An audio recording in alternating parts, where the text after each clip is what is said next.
Nungsizaraba ichilinao marup mapang Bethany Diaspora Church ki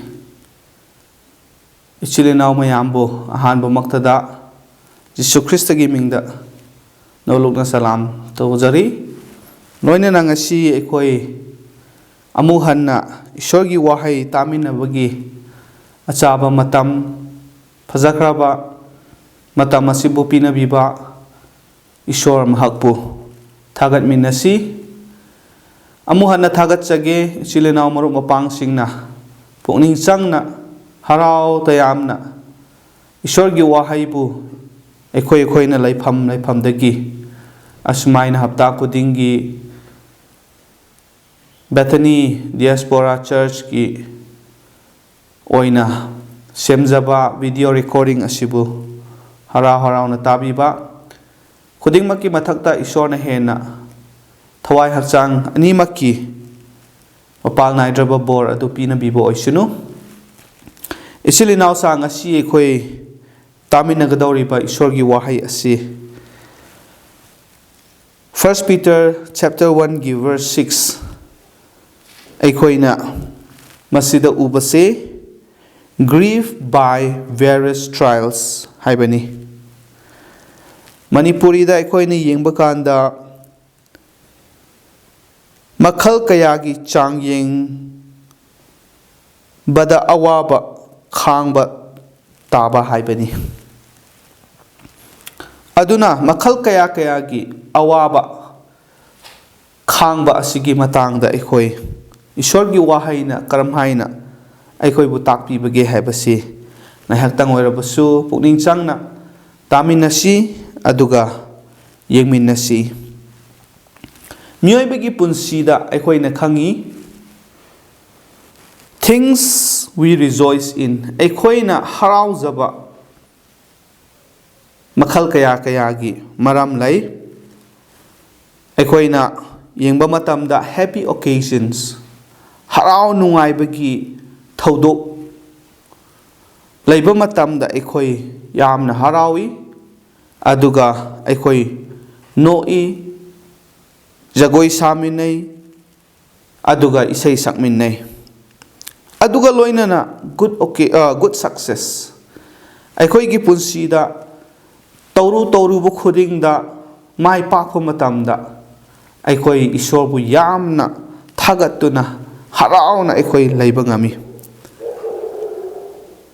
example ekhoi na pirabada birthday tawbo matamda ekhoi yamna harauna chauna asmaina nungaibagi numit adu thodok aduda ekhoina celebrate tawi maduda ekhoi harauzai aduga punsigi yamna tangna thokpa occasion mayam aduga festival buhairo natraga ekhoi gi isagi oiba thodok kayada ekhoina harauzai aduga loinana icha singi punsida natraga aigi punsida mai pakpa matamda yamna harauzai adumakpu punsi asi yengba matamda yamna challenging oiba circumstances mayam su ekhoi thengnai haibadi awaba khudong thiba pamdaba thodok kaya su ekhoi thengnadaba nate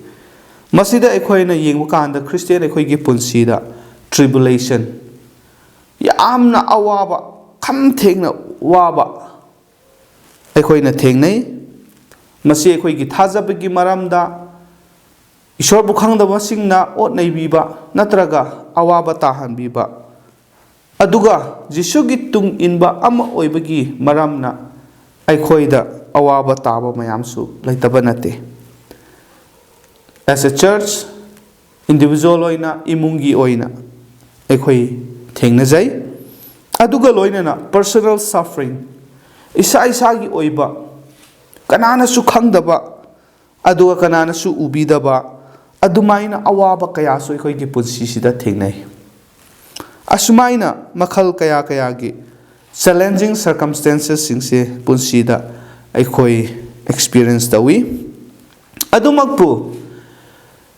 Christian oiba ekhoi thajakraba ꯏꯁꯣꯔꯒꯤ ꯃꯆꯥꯁꯤꯡꯒꯤ ꯄꯨꯟꯁꯤꯗ ꯌꯥꯝꯅ ꯆꯥꯎꯔꯕ ꯍꯔꯥꯎ ꯅꯨꯡꯉꯥꯏꯕꯁꯤꯁꯨ ꯂꯩꯇꯕ ꯅꯠꯇꯦ.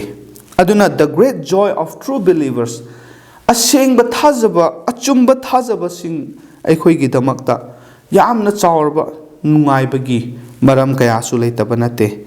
ꯑꯗꯨꯅ 1 Peter chapter 1ꯒꯤ verses 3 to 5 ꯑꯁꯤ ꯑꯩꯈꯣꯏꯅ ꯄꯥꯔꯕꯗꯤ ꯃꯁꯤ ꯑꯩꯈꯣꯏꯅ ꯌꯥꯝꯅ ꯁꯦꯡꯅ ꯄꯤꯇꯔꯅ ꯁꯨꯃꯥꯏꯅ ꯏꯕꯤꯔꯦ. ꯄꯥꯊꯣꯛꯆꯒꯦ, ꯃꯌꯥꯝ ꯃꯨꯟꯅ ꯇꯥꯃꯤꯟꯅꯁꯤ. 1 Peterꯒꯤ chapter 1 verse 3ꯗꯒꯤ ꯑꯩ ꯄꯥꯊꯣꯛꯆꯒꯦ. ꯑꯩꯈꯣꯏꯒꯤ ꯃꯄꯨ ꯏꯕꯨꯡꯉꯣ ꯖꯤꯁꯨ ꯈ꯭ꯔꯤꯁꯇꯒꯤ ꯃꯄꯥ ꯏꯕꯨꯡꯉꯣ ꯑꯃꯁꯨꯡ ꯇꯦꯟꯕꯥꯟ ꯃꯄꯨꯕꯨ ꯊꯥꯒꯠꯄ ꯑꯣꯏꯁꯅꯨ.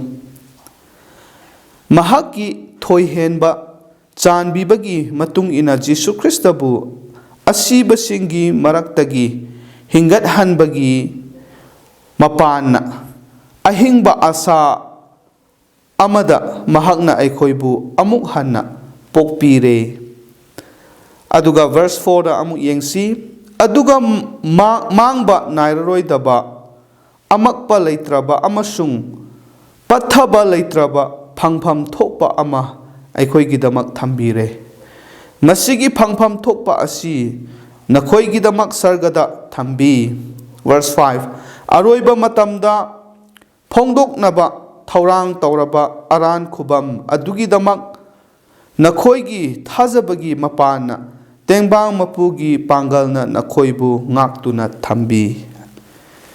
ꯃꯁꯤꯒꯤ ꯑꯩꯈꯣꯏꯅ ꯄꯥꯊꯣꯛꯆꯔꯤꯕ ꯏꯁꯣꯔꯒꯤ ꯁꯥꯁꯇ꯭ꯔ ꯑꯁꯤꯗ ꯃꯌꯦꯛ ꯁꯦꯡꯅ ꯑꯩꯈꯣꯏꯅ ꯎꯔꯦ. ꯑꯁꯦꯡꯕ ꯊꯥꯖꯕ ꯑꯩꯈꯣꯏꯒꯤꯗꯃꯛꯇ ꯍꯔꯥꯎꯕ, ꯌꯥꯝꯅ ꯆꯥꯎꯔꯕ ꯍꯔꯥꯎꯕ ꯑꯁꯤ ꯑꯩꯈꯣꯏꯅ ꯎꯏ. We have every reason to greatly rejoice. ꯑꯩꯈꯣꯏꯅ ꯍꯔꯥꯎꯖꯒꯗꯕꯒꯤ ꯃꯔꯝ ꯑꯁꯤ ꯑꯁꯨꯛꯀꯤ ꯃꯇꯤꯛ ꯆꯥꯎꯅ ꯂꯩ. ꯃꯁꯤꯗ ꯑꯩꯈꯣꯏꯅ ꯎꯕꯁꯦ ꯂꯤꯁ ꯃꯊꯪ ꯑꯩꯈꯣꯏꯅ ꯄꯥꯊꯣꯛꯆꯕꯗꯨꯗ ꯎꯔꯦ. ꯑꯍꯥꯟꯕꯗ God's abundant mercy, ꯏꯁꯣꯔꯒꯤ ꯑꯋꯥꯠꯄ ꯂꯩꯇ꯭ꯔꯕ ꯑꯗꯨꯒꯨꯝꯕ ꯊꯧꯖꯥꯟꯕꯤꯕ ꯑꯁꯤ ꯑꯩꯈꯣꯏ ꯑꯆꯨꯝꯕ ꯊꯥꯖꯕ ꯑꯩꯈꯣꯏꯒꯤꯗꯃꯛꯇ ꯄꯤꯕꯤꯔꯦ. ꯑꯅꯤꯁꯨꯕꯗ begotten to a living hope, ꯑꯍꯤꯡꯕ ꯑꯁꯥ ꯑꯗꯨꯒꯤꯗꯃꯛꯇ ꯑꯩꯈꯣꯏꯕꯨ ꯄꯣꯛꯄꯤꯔꯦ. ꯑꯗꯨꯒ ꯑꯩꯈꯣꯏꯒꯤꯗꯃꯛꯇ ꯏꯁꯣꯔꯅ ꯐꯪꯐꯝ ꯊꯣꯛꯄ ꯄꯤꯕꯤꯔꯤꯕ ꯑꯁꯦ an incorruptible inheritance ꯍꯥꯏꯕꯅꯤ. ꯑꯃꯛꯄ ꯂꯩꯇ꯭ꯔꯕ, ꯄꯠꯊꯕ ꯂꯩꯇ꯭ꯔꯕ ꯑꯗꯨꯒꯨꯝꯕ ꯐꯪꯐꯝ ꯊꯣꯛꯄ inheritance ꯑꯗꯨ ꯁꯔꯒꯗ ꯏꯁꯣꯔꯅ ꯑꯩꯈꯣꯏꯒꯤꯗꯃꯛꯇ ꯔꯤꯖꯔቭ ꯇꯧꯗꯨꯅ ꯊꯝꯕꯤꯈ꯭ꯔꯕꯅꯤ. ꯑꯗꯨꯒ ꯃꯔꯤꯁꯨꯕꯗ kept by the power of God through faith. ꯑꯩꯈꯣই ꯑꯁꯤ ꯑꯋꯥꯕ ꯀꯌꯥ ꯇꯥꯔꯕꯁꯨ, ꯈꯨꯗꯣꯡꯊꯤꯕ, ꯅꯨꯡꯉꯥꯏꯇꯕ, ꯄꯥꯝꯗꯕ ꯊꯧꯗꯣꯛ ꯀꯌꯥ ꯊꯦꯡꯅꯔꯕꯁꯨ ꯏꯁꯣꯔꯒꯤ ꯊꯧꯖꯥꯜ ꯑꯗꯨꯅ ꯑꯗꯨꯒ ꯏꯁꯣꯔꯒꯤ ꯄꯥꯡꯒꯜ ꯑꯗꯨꯅ ꯑꯩꯈꯣꯏꯕꯨ ꯉꯥꯛ-ꯁꯦꯟꯕꯤꯗꯨꯅ ꯊꯝꯕꯅꯤ. ꯑꯔꯣꯏꯕꯗ awaiting the fullness of salvation when the Lord Jesus returns.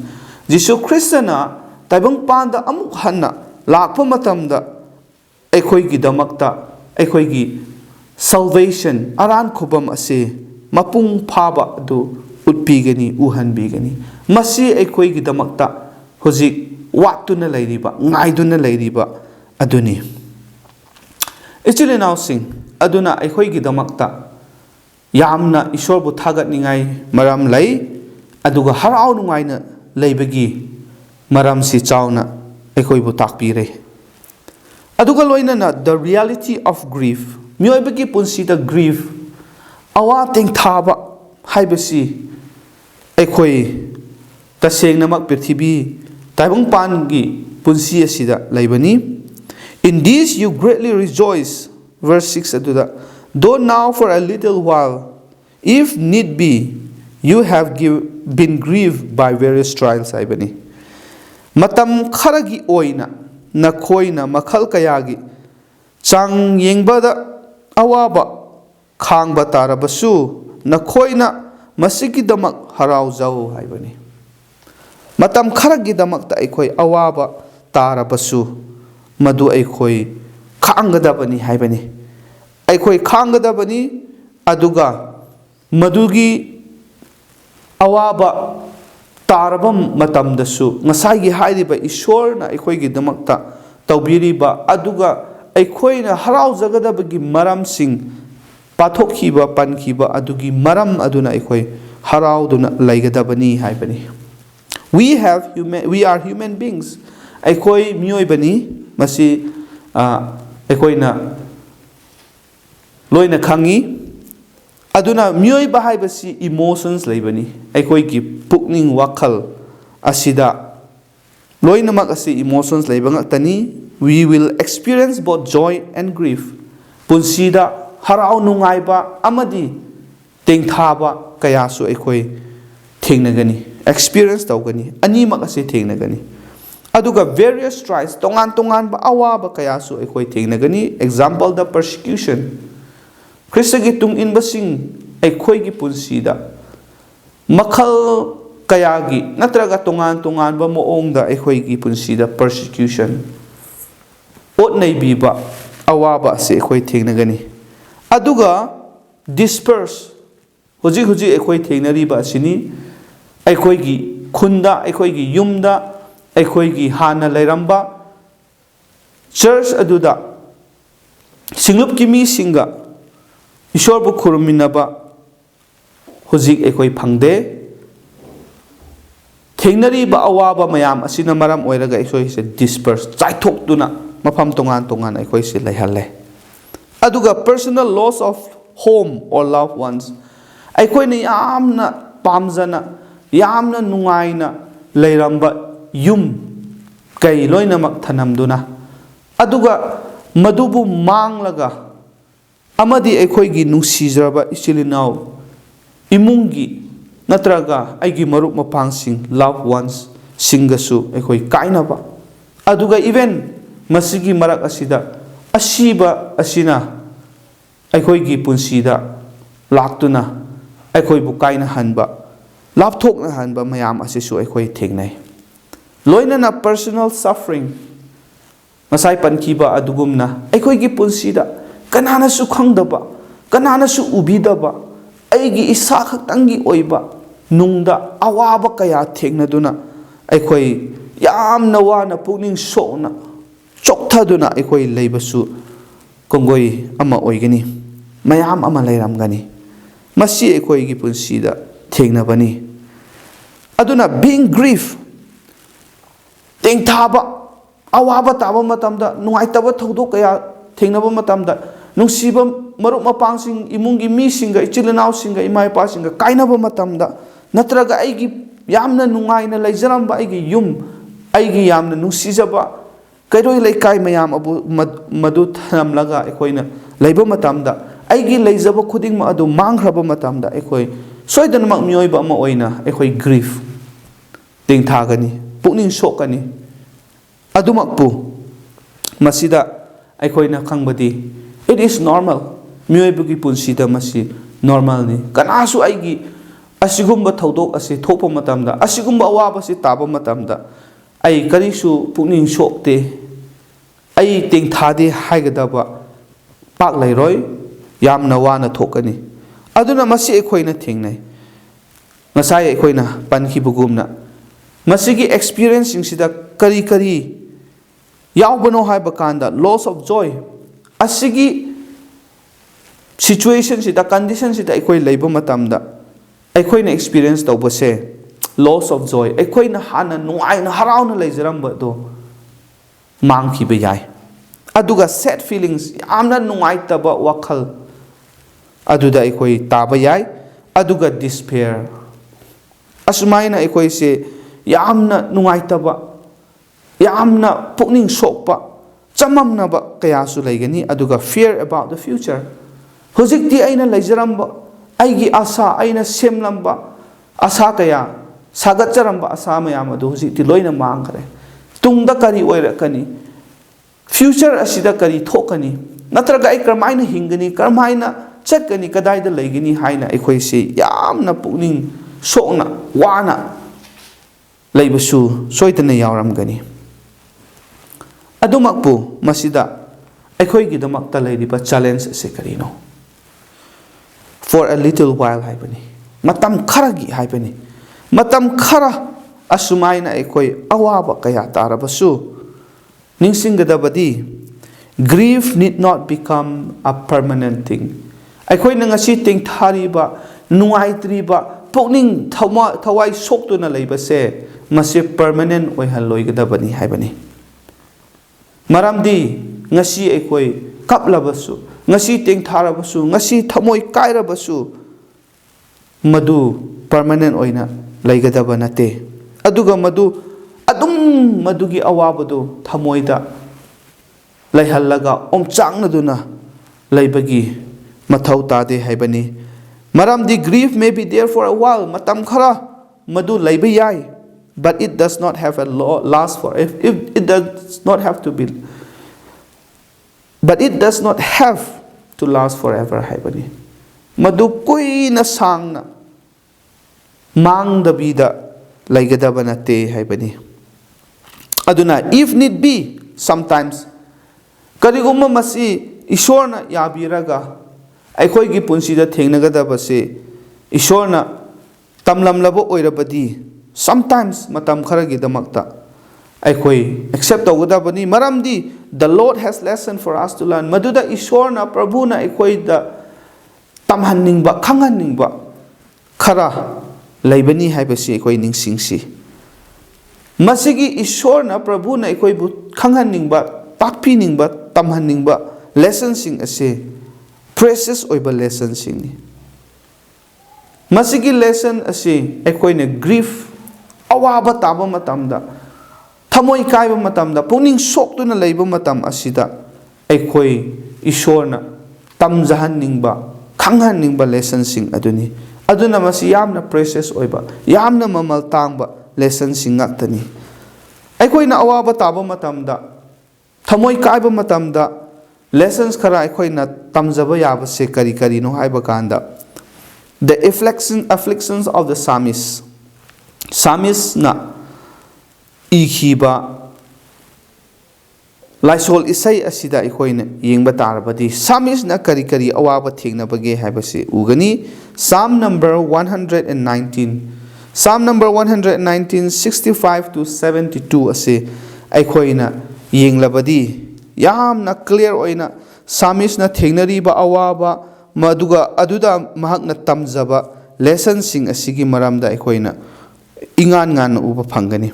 Aduna aikoi masi khara yengminasi aikoi gi ishor gi wahai asida asmaina ibibani you have dealt well with your servant. Ishor prabhu nahaki nanai engonda fajana chumna asmaina uhanbire takpire nahaki wahai matungina according to your word. Aduna psalmist na haibadi teach me good judgment and knowledge. Achumba wayenba amadi knowledge adu aibu takpiu for I believe your commandments. Maramdi nahaki wahai adu ay thazai nahaki wahai asidi achumbani ay maduz khangi.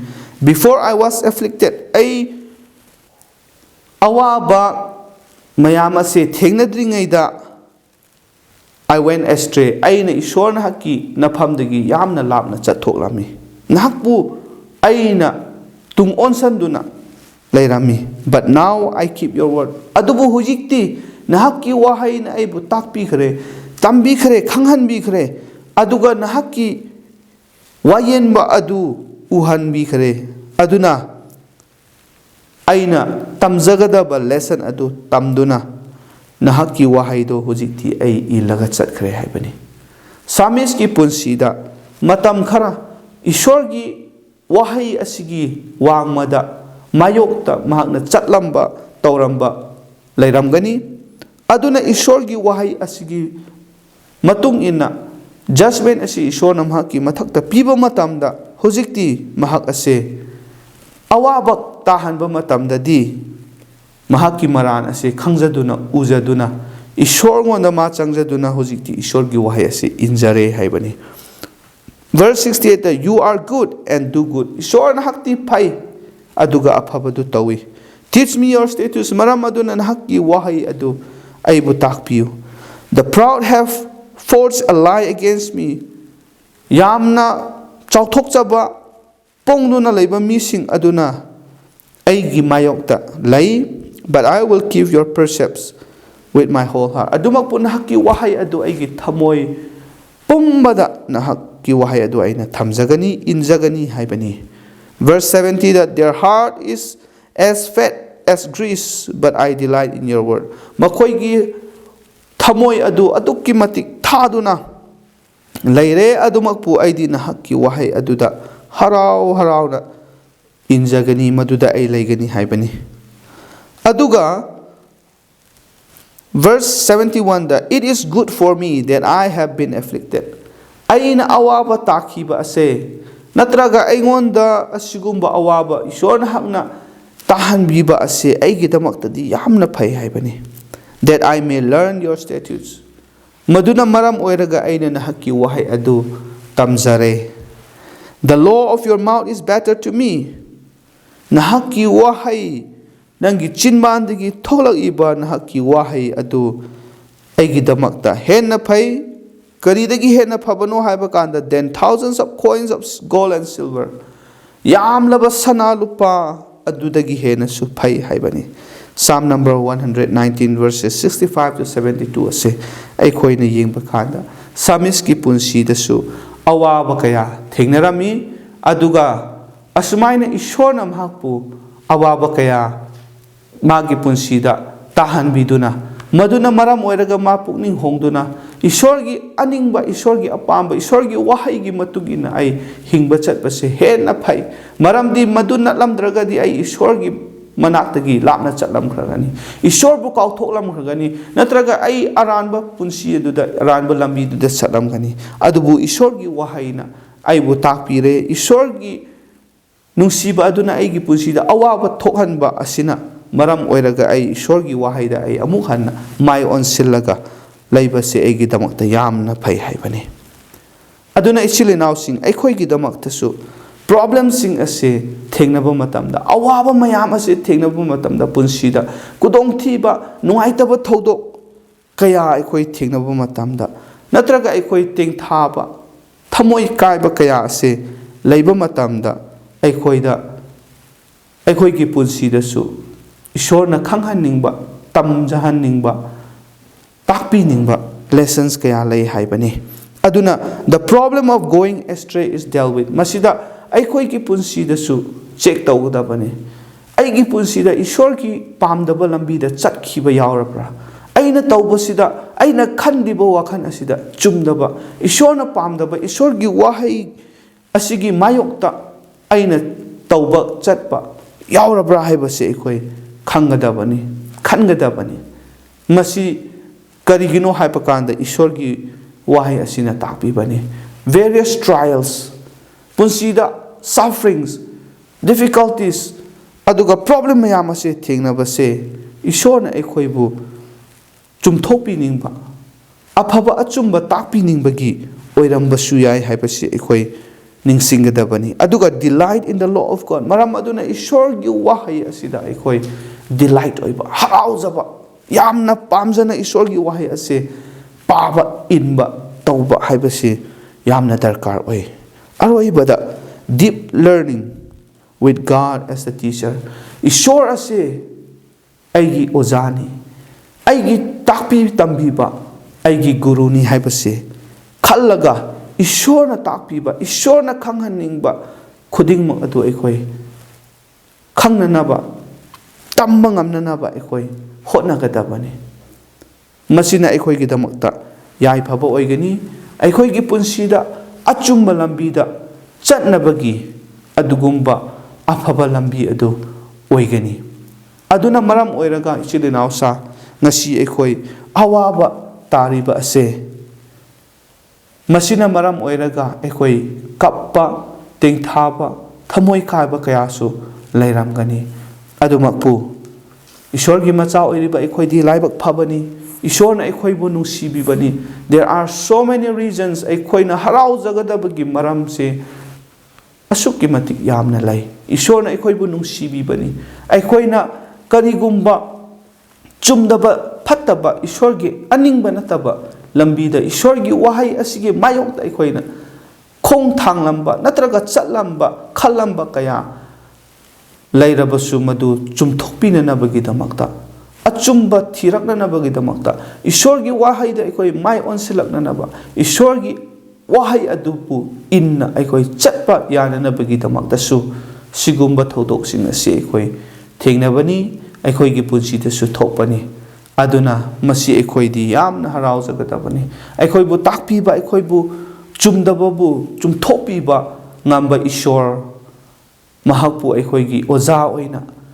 ꯂꯩꯖꯕ ꯃꯍꯥꯛꯅ ꯑꯩꯈꯣꯏꯒꯤ teacher ꯑꯣꯏꯕꯤꯕ ꯑꯁꯤꯒꯤꯗꯃꯛꯇ ꯑꯩꯈꯣꯏ ꯍꯔꯥꯎꯖꯁꯤ ꯑꯩꯈꯣꯏ ꯌꯥꯝꯅ ꯂꯥꯏꯕꯛ ꯐꯕꯅꯤ ꯏꯁꯣꯔꯅ ꯍꯦꯟꯅ ꯑꯩꯈꯣꯏꯒꯤ ꯄꯨꯟꯁꯤꯗ ꯕꯣꯔ ꯄꯤꯅꯕꯤꯕ ꯑꯣꯏꯁꯅꯨ ꯋꯥꯈꯜ ꯐꯖꯅ ꯈꯟꯊꯕ ꯉꯝꯕꯒꯤ ꯄꯥꯡꯒꯜ ꯑꯗꯨꯁꯨ ꯏꯁꯣꯔꯅ ꯄꯤꯅꯕꯤꯕ ꯑꯣꯏꯁꯅꯨ ꯏꯁꯣꯔꯗ ꯉꯥꯏꯍꯥꯛꯇꯪ ꯍꯥꯏꯖꯁꯤ ꯋꯥꯡꯊꯣꯏ ꯁꯦꯡꯊꯣꯏꯔꯕ ꯁꯔꯒ ꯃꯥꯂꯦꯝ ꯄꯨꯝꯅꯃꯛꯄꯨ ꯁꯦꯝꯕꯤꯕ ꯃꯤꯑꯣꯏꯕ ꯑꯩꯈꯣꯏ ꯈꯨꯗꯤꯡꯃꯛꯄꯨ ꯁꯦꯝꯕꯤꯕ ꯏꯄꯥ ꯏꯁꯣꯔ ꯅꯍꯥꯛꯄꯨ ꯊꯥꯒꯠꯂꯤ ꯉꯁꯤ ꯅꯍꯥꯛꯄꯨ ꯊꯥꯖꯈ꯭ꯔꯕ ꯑꯁꯦꯡꯕ ꯊꯥꯖꯕꯁꯤꯡ ꯅꯆꯥ ꯑꯩꯈꯣꯏꯒꯤ ꯄꯨꯟꯁꯤꯗ ꯑꯋꯥꯕ ꯀꯌꯥ ꯇꯥꯔꯕꯁꯨ ꯑꯗꯨꯒ ꯊꯣꯛꯂꯤꯕ ꯊꯧꯗꯣꯛ ꯄꯥꯝꯗꯕ ꯀꯌా ꯑꯁꯤꯅꯁꯨ ꯃꯔꯝ ꯑꯣꯏꯔꯒ ꯑꯩꯈꯣꯏꯕꯨ ꯀꯞꯍꯟꯗꯨꯅ ꯑꯩꯈꯣꯏꯕꯨ ꯇꯦꯡꯊꯥꯍꯟꯗꯨꯅ ꯊꯃꯣꯏ ꯀꯥꯏꯍꯟꯗꯨꯅ ꯑꯩꯈꯣই ꯂꯩꯔꯦ ꯑꯗꯨꯃꯛꯄꯨ ꯅꯍꯥꯛꯀꯤ ꯋꯥꯍꯩ ꯑꯁꯤꯅ ꯉꯁꯤ ꯑꯆꯨꯝꯕ ꯑꯗꯨ ꯇꯥꯛꯄꯤꯔꯦ ꯃꯗꯨꯗꯤ ꯏꯁꯣꯔ ꯅꯍꯥꯛꯀꯤ ꯅꯨꯡꯁꯤꯕ ꯑꯁꯤꯅ ꯃꯔꯝ ꯑꯣꯏꯔꯒ ꯑꯩꯈꯣꯏꯕꯨ ꯑꯆꯨꯝꯕ ꯂꯝꯕꯤ ꯆꯠꯍꯟꯅꯤꯡꯕ